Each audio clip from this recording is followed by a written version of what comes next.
Every financial collapse was warned about. The real mystery is why no one acted. Welcome to Wheelixon, where history isn't just remembered, it's used to understand how money, power, and systems quietly break. And one of the strangest myths in finance is that crises happen because no one saw them coming. History shows the opposite. Most financial collapses were warned about repeatedly by economists, insiders, regulators, and sometimes even the institutions that later failed. The information was there. The models existed. The risks were documented. And still, nothing changed. Applied financial history asks a harder question. If the warnings were understood, why were they ignored? The comforting explanation is ignorance. It suggests that smarter people, better data, or improved models would prevent future crises. History does not support that belief. Financial systems do not ignore warnings because they don't understand them. They ignore warnings because acting on them is more dangerous than ignoring them, at least in the short term. To understand this, we need to stop thinking of financial systems as truth-seeking mechanisms. They are not designed to find the truth. They are designed to preserve continuity. Stability is the objective. Truth is conditional. Every major warning creates a dilemma. Act early, and you trigger visible pain. Act late, and you risk collapse. Early action means tightening credit, raising rates, reducing leverage, allowing failures. These actions cause unemployment, market declines, and political backlash. Late action avoids those costs, temporarily. So, systems delay. This is not incompetence, it is incentive. Applied financial history shows that warnings are usually acknowledged internally long before they are acted upon publicly. Risk committees discuss them, reports flag them, stress tests simulate them. But acknowledgement is not action. Action requires someone to accept responsibility for disruption, and disruption threatens power.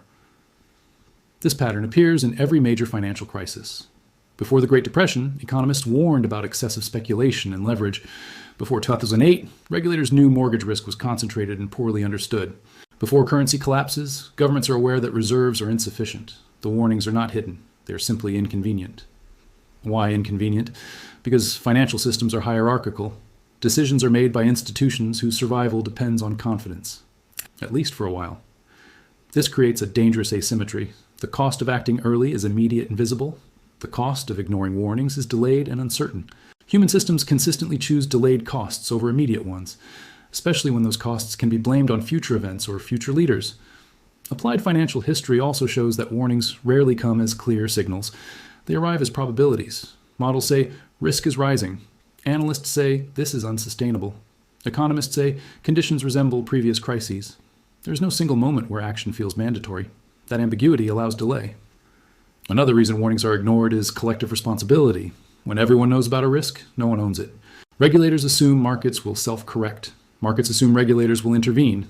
Governments assume central banks will stabilize. Each actor waits. The system drifts. This is why crises often feel sudden, not because warnings didn't exist, but because no single actor was incentivized to act first.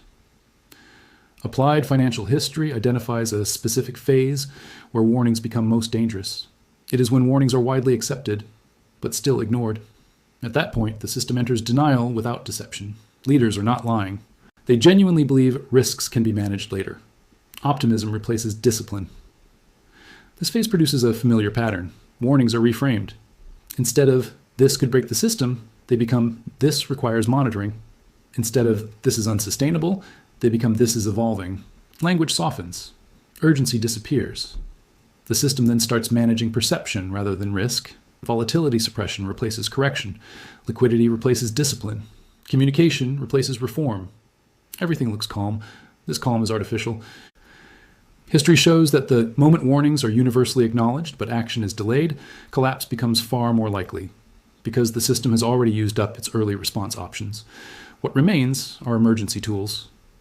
Another reason warnings are ignored is political time. Elected officials operate on short horizons. Reforms that prevent long-term crises often cause short-term pain. Voters respond to immediate conditions, not future stability. So warnings are postponed. The problem becomes someone else's responsibility. Applied financial history also shows that markets themselves discourage early action.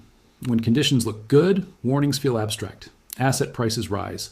Employment is strong, credit flows easily. Acting on warnings during prosperity feels irrational, until it doesn't.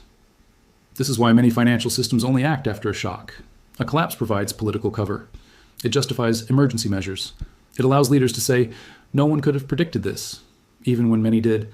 The paradox is that systems are most fragile when they appear strongest. High confidence suppresses caution. Warnings sound pessimistic. Optimists dominate decision-making. History shows that warnings are not ignored equally, they are selectively ignored. Warnings that threaten core structures, banking, debt, currency, face the most resistance. Warnings about peripheral risks are easier to act on, because they don't challenge power centers. This explains why financial systems often address symptoms instead of causes. They regulate behavior without altering incentives. They add oversight without reducing leverage. They issue guidance instead of enforcing discipline. The appearance of action replaces actual change. Applied financial history treats this as a structural problem, not a moral one. Individuals operate within systems that reward stability.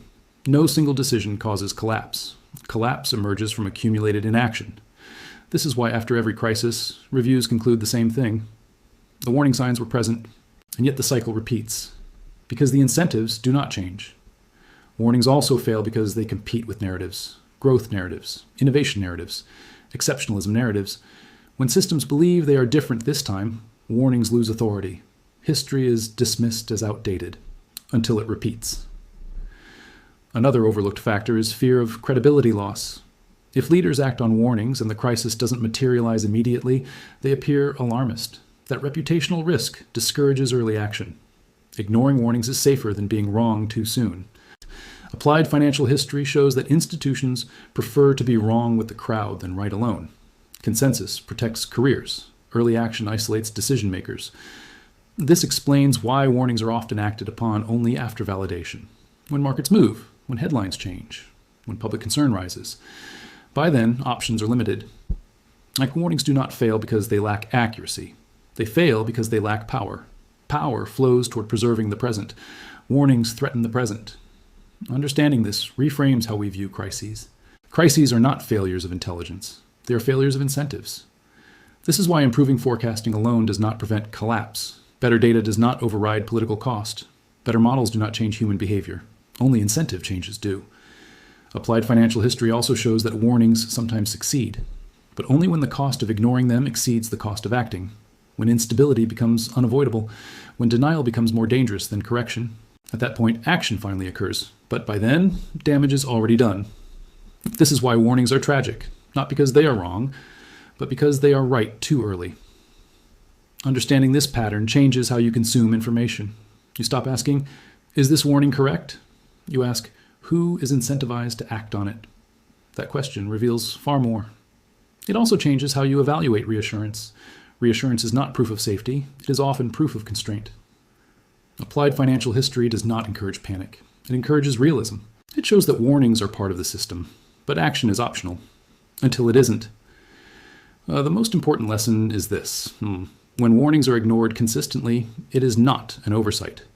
It is a signal that stability is being protected at the expense of adjustment. History does not punish systems for ignoring warnings. It punishes them for ignoring them too long. By the time action becomes unavoidable, options disappear, choices narrow, costs rise, and people say the same thing they always say. How did this happen so suddenly?